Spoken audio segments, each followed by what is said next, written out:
the Trump tourney track at this 7 p.m. on a Thursday evening. Olga Lautman is here. Hi, Olga. How are you? Here. You're here. You're always so I honest think. about things. And we also have the great Jacob Karsbo, the Danish intelligence officer, former, who's just on the scale, looking very much like a former intelligence officer. Very James Bondy. I can imagine you skiing down hills and doing all sorts of things. Both of you, thank you for being here today, because we've got so much to talk about as we look at what's going on in Minneapolis. The shooting that happened yesterday has already gripped the nation. Tonight we're seeing these extraordinary pictures of protests that are looking quite amped up. These are not the protests we saw earlier on this week. These are really fired up protesters, really provoking ICE officers and agents on the scene, and vice versa.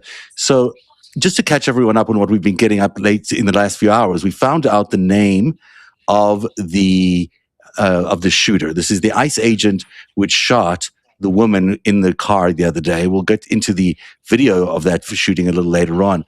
But what's really interesting about this guy, Jonathan Ross, is that he had previously been involved in a dragging incident with another immigrant who had driven away with his arm still in the car, the agent's car. In fact, I can show you the video. Why don't we watch the video, and then we'll see what we're all talking about here. So this is, if I'm not mistaken, oh no, maybe it didn't transfer. You'll have to rely on my description here. But the video is of basically this, the car is, he has his arm inside the car. This is the agent, and the guy who's being deported drives away, drags him for 300 feet, and then leaves him, quite wounded and sick. Now, all of this seems to me, I don't know, it all begins to feel very coordinated to me, Olga. I'm beginning to feel like there's a storyline that's been manufactured here. And if you've got someone who had previously been involved in a shooting, in a dragging like this, now being positioned almost to be in a shooting like this, it all seems, it's beginning to feel very like almost like an active measure, I would say. You've got that, you've got the immediate response from Kristi Noem to go in right away and declare this woman a domestic terrorist, even before we knew her identity, even before we knew anything about her. And then, and then this continued drumbeat from the administration, from the White House, that this is some sort of ramming incident, which it wasn't. The president sharing a completely fake video, looking like a ramming video that it wasn't. It all has the hallmarks of something very Kremlin-y. Olga? Well, from everything I've seen, I do think it's an organic incident that happened. Frankly, I'm shocked this hasn't happened yet, because you have these, ICE agents and Border Patrol and these federal agents running around acting completely lawless. What the videos that we've seen over the past year are incredible, between smashing windows, jumping in front of cars, ramming cars. So I'm shocked this is the first time it happened. I do think it was, an organic thing that happened. What I do think comes in very Kremlin-y is the fact after this happened, how quick you had the propaganda, from Department of Homeland Security, from Vance today. Literally, I was watching Vance today. I was like, am I watching the Russian press briefing, or am I watching an American one? Because Talk to me a little bit more about that. Just explain why that looks so much like a Russian briefing. Because in Russia, no matter what the event is, whether FSB carries out the event or whether it's an actual attack or some kind of an event that FSB does, had nothing to do with, but then latched on, the security services in Russia, even if they're not responsible for an attack, they are very, very quick to latch on to an attack, which is happening here. So I don't think, that someone in Department of Homeland Security said, gee, let's, go place this woman here, and let's, make sure that this cop or federal agent goes and shoots her and causes this. But after the incident, the steps that were taken, everything looks like what would come out of the Kremlin, where you have the Interior Ministry and the security services all immediately coming with, like manufactured event, set Hmm. of facts, not facts, set of whatever you want to call it, non-facts, propaganda. And then you have everyone repeated. So then you have the Russian state media, the Russian propagandists. Everyone is in coordination and they push the same thing, the same videos, the same everything. This is what it feels like. So I do think that she legitimately dropped her son off.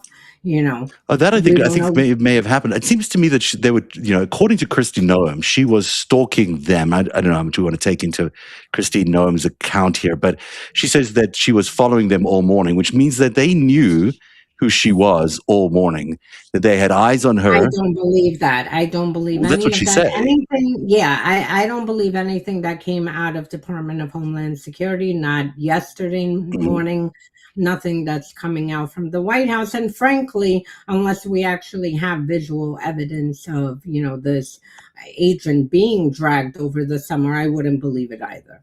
Although it is his, he operates in Minnesota. So, I mean, the fact of him being involved in multiple, ICE, how you call it, operations wouldn't be out of the norm because this is his area of work. Yeah, I think But this dragging incidents did happen over the summer. I think that's pretty okay, much so it university. happened and happened. I didn't fact Yeah. check it, but when I heard it, I was like, oh, until I actually see evidence.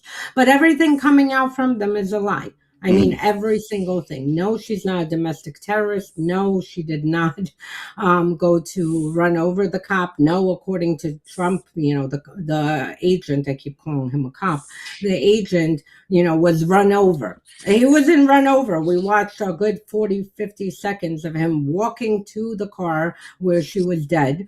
Then walking back, he had no issues. He was on the phone. He was making all different kind of signaling. So I mean, the fact that Trump, said he was was run over and fighting for his life and lucky to be alive. I mean, that's ludicrous because there's video evidence showing otherwise. And this is what I mean when we get into like this, Kremlin-y area, because in the Kremlin, like you could watch something with your own eyes and they will still push their version of events. That's You exactly know, the what I'm trying to drive at here is, it does feel to me like there's a prevailing drumbeat that's coming out of the White House that we have to accept as just that is the news. That is what happened. And yeah, she's very unlike our traditional way of dealing with things. Jacob, no. what do you think of the situation? Are we seeing something that's being completely manipulated by the White House, or at least the reality that we all witnessed and you all saw this video being completely disregarded as being true, and they're introducing their truth? Well, I think the big thing is what we're seeing is more and more that the White House is acting like the Kremlin.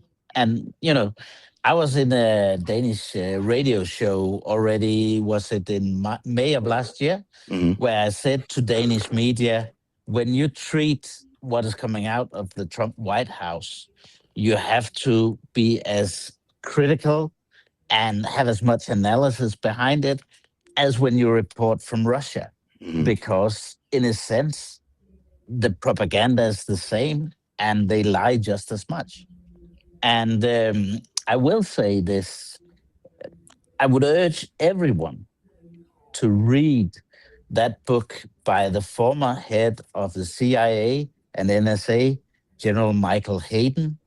He wrote already in 2018 about the dangers of Trump and MAGA, of this whole thing of reality, and how important that is for a democratic society.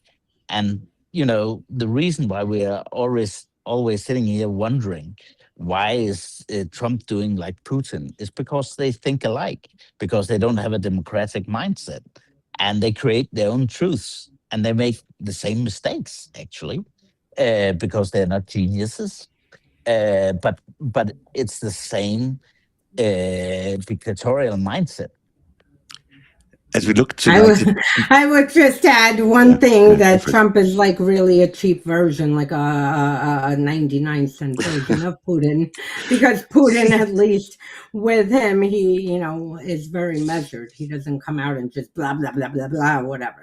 Like he chooses every word very carefully, unlike Trump, who just basically tells you everything.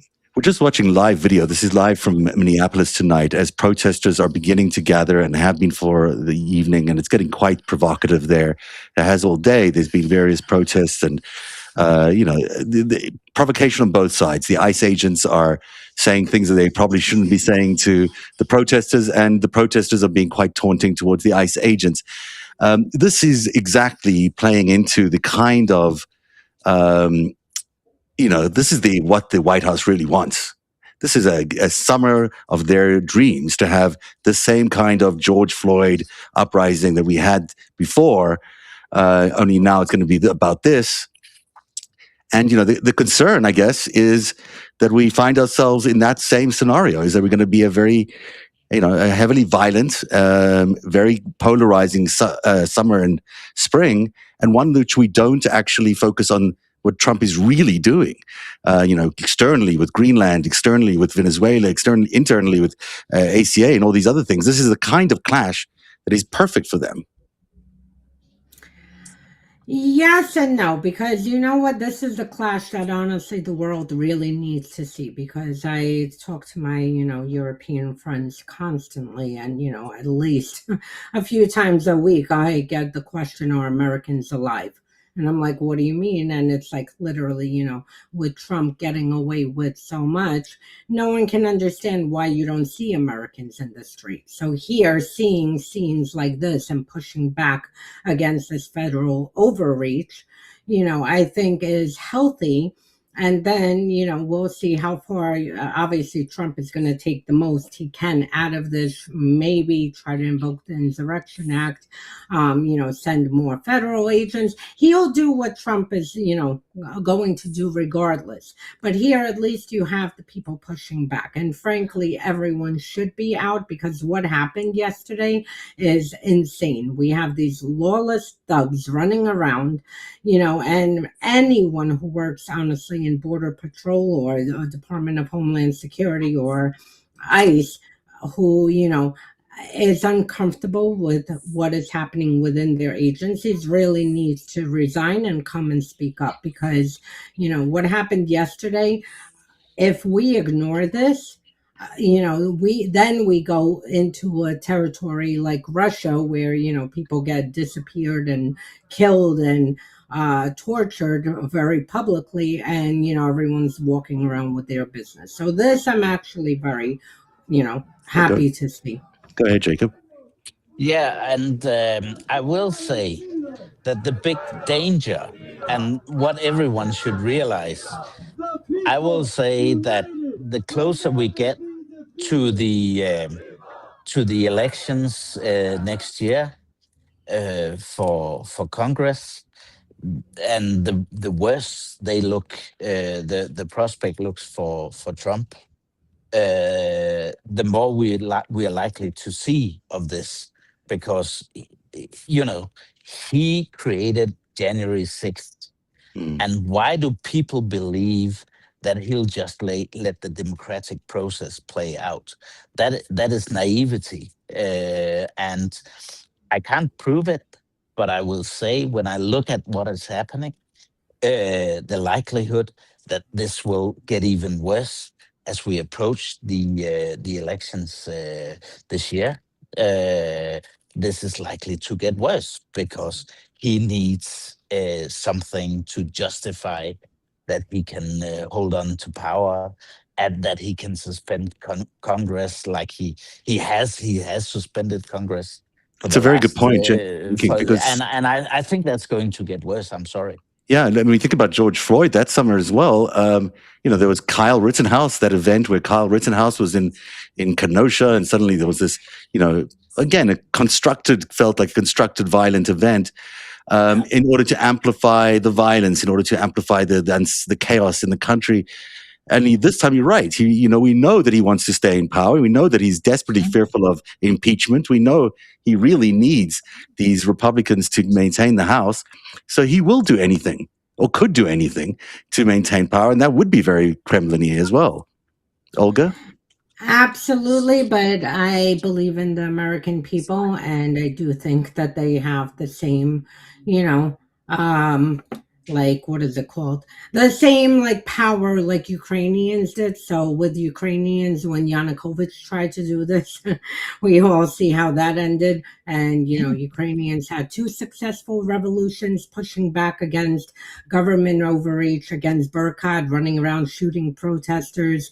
The heavenly over 100 who were murdered during the Revolution of Dignity. So I think Americans have the same spirit, and I think that if the more Trump pushes, the more regular Americans will be involved. Because I saw even on social media, Americans yesterday, saying that, I normally don't get involved in these things, but what I saw was outright murder. And to add insult to injury, not only did you see the federal overreach of, federal agents executing a woman for trying to leave the scene. They're giving her mixed instructions: leave, open your door, and she's like, okay. Reverse at the time, leave. She was in reverse. You see her wheel turning. And then to have Kristi Noem and Vance and, the rest stand there and actually tell Americans who with their own eyes have seen every angle. We've seen every angle, thanks to social media pushing it in our algorithms, of this murder. To tell them that this was a domestic terrorist who was sitting in the car backing up, trying to get away from the scene because she's following instruction. And Border Patrol is not supposed to harass an American citizen. Like, Absolutely what the not. fuck is Border Patrol doing, even stopping or opening her door? She is a U.S. citizen. They have no right to even be there to open her door. That's a law enforcement issue, not a federal issue. So I think that's only going to get more people outraged. And I even saw among MAGA crowd, who were saying we can't, justify this. This is definitely overreach. So we'll see. I do have faith, and they're going to try to push back and use everything they can. But like I always say, there's more of us than them. And I think, power in the numbers and people. Jacob? Yeah, I fully agree, but I will say we need to keep warning about what the intentions are, because as an intelligence officer, we look at intentions and we look at capacity, and those 2 things match what Trump is going to do, and we have to keep warning the public, because the public needs to deal with this. Right. The public needs to get America back on track. But, besides just the Trump administration, there are terrible trouble with the whole media landscape, with the way propaganda is spreading, and, conspiracy theories and all that nonsense. And that's what's polluting the American society now. And we it's the American people that needs to stop this somehow. Absolutely. I think speaking of propaganda, I did an analysis yesterday where I looked at the video that Trump had shared with everybody of the shooting, which was a weird angle that he sent out, and it looked very slowed down. When we did the analysis, it turned out it had been put into a lower resolution. It had been compressed through Rumble. That looks like there's all sorts of aberrations in the video. And one of the things I did in the analysis here is I upscaled the video as well to take a look to see what would happen if I upscaled it. And in the video that Trump shares, you can actually see it looks weirdly like there's the van is running over somebody, because it's taken from a different angle, and there's a weird fragmentation of the video. And now we were able to see exactly what they did when we upscaled it. So I'm going to show you the comparison, and it's just an indication of how complex the propaganda really is. So the video you're seeing here on the left, is the original video that we've all seen many times. And on the right is the one that he's added and has been upscaled. I sped it up so it matches the one you're seeing on the left, and I'll show it to you again. And it's just so. Here's look at it as a close up. If you just look right at the front of the car, you see there's this weird black shape that almost looks like it's forming around the vehicle and then goes under the vehicle. It looks like two legs that disappear.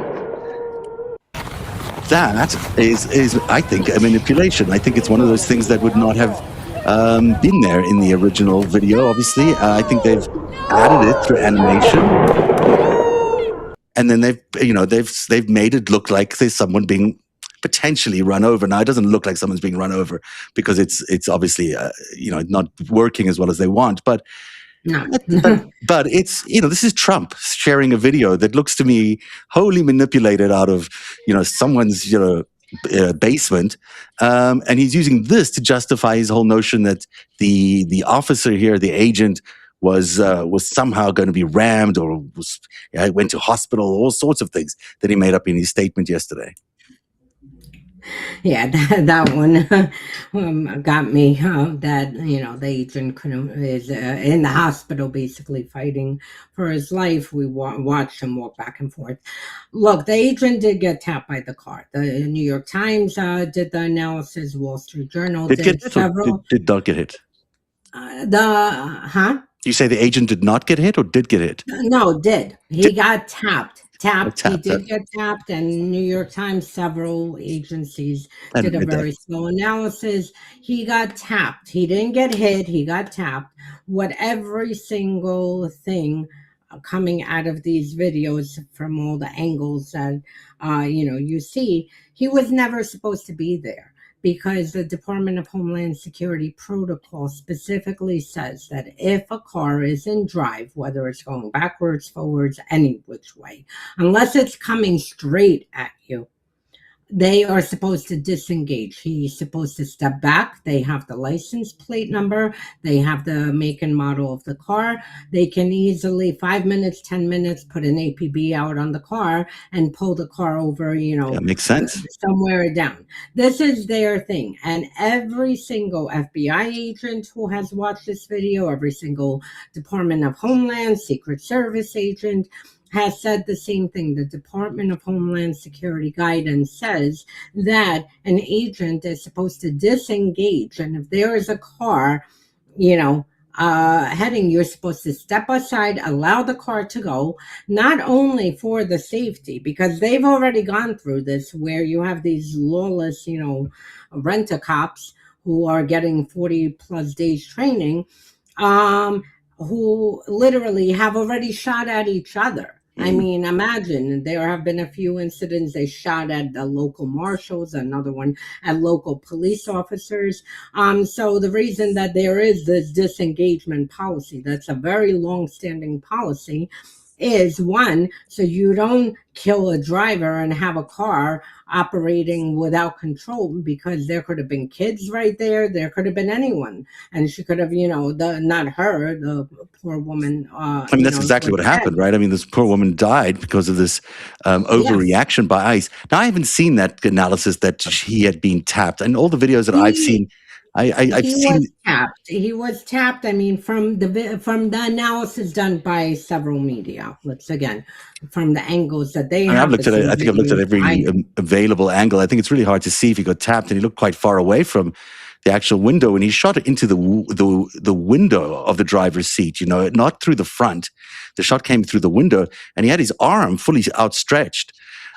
Which put him at least a foot or a foot and some away from the car window. Well, that's the whole point. That, I mean, he had enough time to take out the gun and shoot through the windshield first. In that time, he could have stepped aside and they could have pulled the car down the road if they felt there was a need to arrest her or to question her or to do anything. Go ahead. Go ahead, Jacob. Yeah, but I mean, in the larger scheme of things, ICE is not law enforcement. Mm-hmm. It's a militia. Mm-hmm. It reminds me of what I saw when I worked in the Middle East for the better more than 10 years. It's a militia. And it's like Trump is not a politician. He's a cult leader. That's what we're seeing. And it's got no place in a democracy. Certainly not Um, in well, suburban that's Minneapolis, where young uh, mothers are driving their kids around. It seems, just so ridiculous that this is happening in a place like that. I want Funny, just to add, I wrote an article last summer that this ice reminds me of Rosgvardia because they're literally using the same tactics as in Russia. yeah, It Yeah, does these all look like drones. that. It does. Yeah, Everything looks I like have very an article. Kremlin-y. It just Yeah, everything is yeah. very Kremlin-y. It just I can't get away from it. And I want to play you a little bit from Vance today because the calculation he's making here. Let's take a listen. It's stunning that he's adding all these things together and then calling the media propaganda. I'm sorry, guys. What's going on here?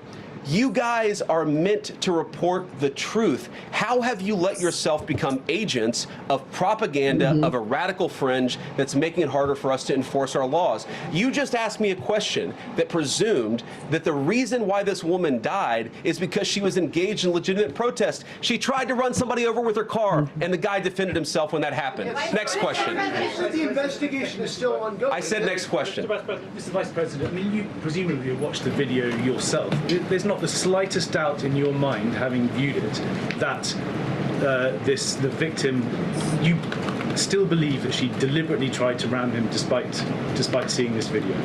Look, I don't know what is in a person's heart or in a person's head, and obviously we're not going to get the chance to ask this woman what was going on. What I am certain of is that she violated the law. What I am certain of is that officer had every reason to think that he was under very serious threat for injury or in fact, his life. What I'm certain of is that she accelerated in a way where she ran into the guy. I don't know what was in her heart and what was in her head, but I know that she violated the law, and I know that officer was acting in self-defense. It raises an interesting point, though. Look, if people want to say that we should have a legitimate debate about, what was she really doing, right? Was she panicking when she drove into this officer, or was she actually trying to ram him? That's a reasonable conversation. What's not reasonable is for so many of you to plaster all over the media that this was an innocent woman and that the ICE agent committed murder, which is what many of you have said explicitly, and some of you... We could just leave him there, but it's agents of propaganda. The media telling the truth have become the agents of propaganda, while the guy spewing propaganda from the White House, podium is saying he's the master of truth. Everything seems so reversed, Olga.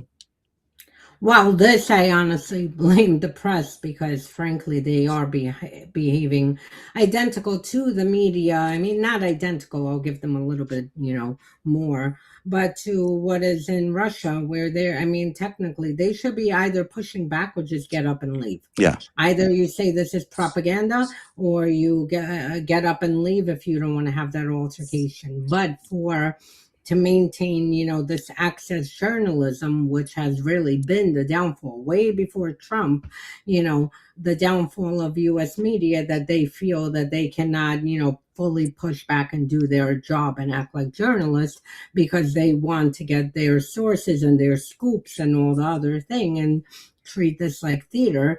This is why we're here. And the fact that you have a full room of journalists, half of them are propagandists. They're not even journalists. But the other half, that you have serious agencies, media outlets sitting there and allowing him to go on like this is honestly ludicrous. Just let's wrap it up here, but go ahead, Jacob. It's like watching Comical Ali in Baghdad back in the day. I mean... I was trying to just show everyone today that there's so many elements of Kremlin craft over here, whether it's the manipulation of videos, whether it's the coordinated narratives, whether it's the stoking of tensions and polarization. It just feels like the whole thing is being puppeted out of the Kremlin right now. And maybe it isn't. Maybe they've just learned all this stuff that they need to domestically, and now they're operating on their own. But it still feels like this is Russian.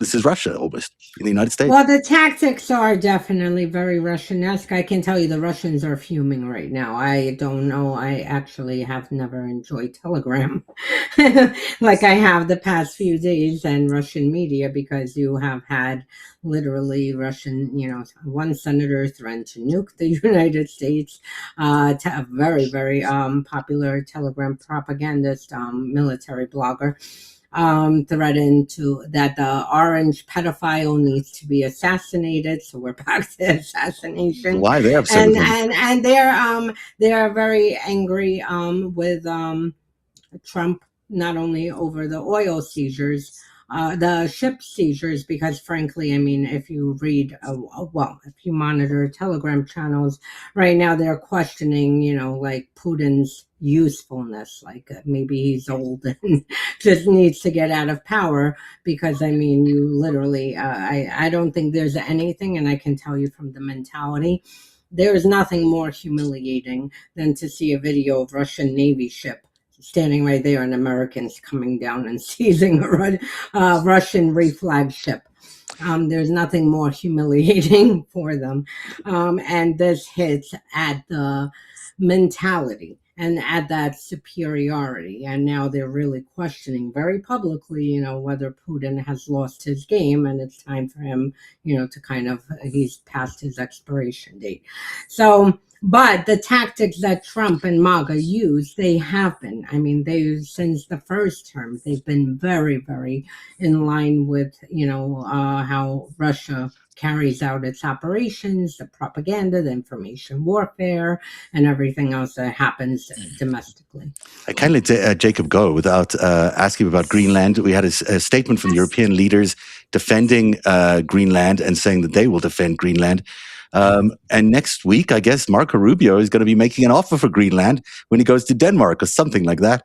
It's what is your, you're monitoring from across the pond here, but what's your sense of what's going on there? That whole proposition that a meeting with Marco Rubio will help clarify anything is nonsensical and naive. Marco Rubio will throw sand into the eyes of the decision makers at best, and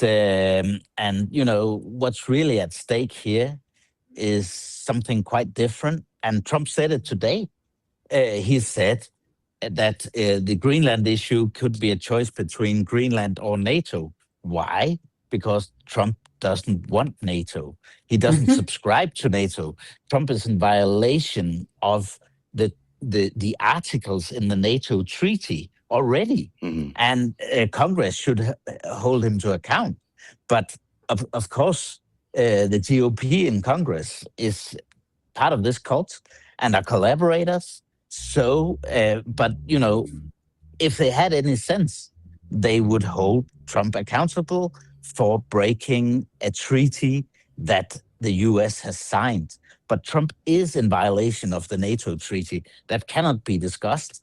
And that's how crazy it is. Yeah, we really are looking at a major break. And as I'm saying to the Europeans and the Canadians alike, this just tells us that NATO is meaningless with Trump at the helm in the US, and we can't rely on that. And we need, as Europeans, Canadians, to have a proper alliance with the same content.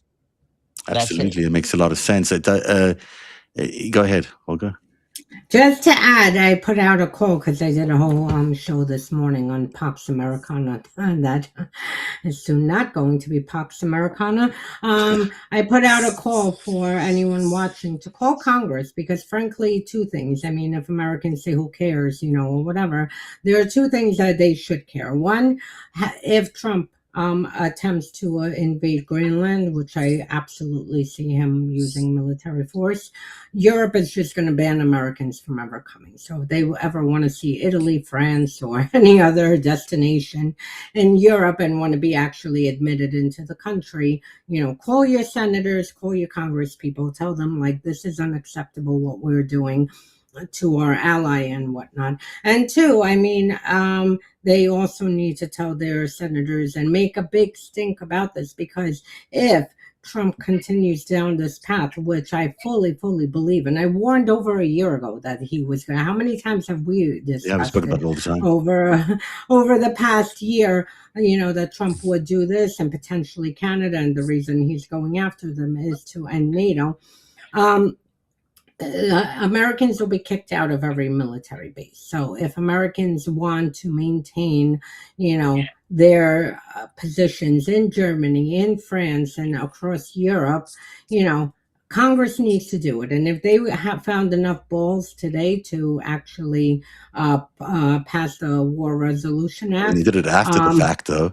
They could have done it before the Venezuela's attack. To do it now is a little bit, it's a little... Yeah, but we don't know because, just like I remember very clearly, I'm old enough to remember Bush standing mission accomplished on top of his thing.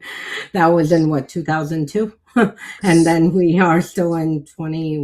But it would be nice if they did a Greenland resolution type thing now, not until after he tries something, No, they need, and that's why I put out a poll this morning, like everyone needs to call their Congress people, right? Call and say, what in the hell is going on? Because this is not going to end up good for America, and we cannot let one man do this. And I do believe there's enough in the House and in the Senate where you can find, a veto-proof majority to say, no, we cannot invade Greenland or any NATO country. Not Canada, not Greenland, no one. We should wrap up now because we're 10 minutes over. But Jacob, is there anything you want to tell people about? Firstly, have a good après-ski and I hope you enjoy it. But also secondly, anything you want to say about what you're writing about or working on for your Substack, which everyone should subscribe to? It's terrific. Yeah, thanks. Well, the one thing is I have a book coming out on 5th of February. I'm not sure when the English version of the book is coming out. It's called Subverted. And I'm actually describing a lot of these things and holding these tactics and techniques that the Trump administration is using up against what Putin is doing and describing the dual threat to Denmark and Europeans alike from these two actors. Yeah. That's out on February the 5th in Danish, but we don't know when it's going to come out in English. I'll let you know. Okay, well, I'll still try read it in Danish. I'll gotta brush up on it. And your Substack is Jacob Karsbo. Is there a name for it as well, or is it just at Jacob Karsbo? It's just at Jacob Karsbo. Okay. I'll work on a name. You don't need one. It's a good name you got already. And Olga Lautman, everyone knows from the Trump tyranny track and Unmasking Russia. What are you working on right now, Olga? I want to take this time to tell people to please pray for Ukraine tonight because before we went on air, the terrorists decided because they, feel humiliated. So they took it out on Ukraine and reportedly sent an Oryashnik a missile into Lviv. Oh, yeah. And they slammed a bunch of apartment buildings in Kiev. I mean, literally, you see people, apartments in high rises burning and fires from drones, slamming into it. It shows you how pathetic they are because, to use their Oreshnik, it's that's basically they're retaliating against Trump. Because they're embarrassed, that their ship got taken, so they're taking it out on Ukrainians, and also sending a key message to Poland because the fact they decided to launch it in Lviv, that's literally on the border of Poland. So please pray. The attack is still ongoing. Yeah. Last I checked, hundreds of drones over Kiev and a big mess in Lviv. Wow, what a difficult reality for the Ukrainians. Well, thank you both for being here tonight. I appreciate you both and all your work at Olga Lautman, the Trump Tyranny Track at Unmasking Russia, and Jacob Karsbo. Thank you very much, and we'll see you again soon. Thank Good you. to be here. Bye-bye. Bye.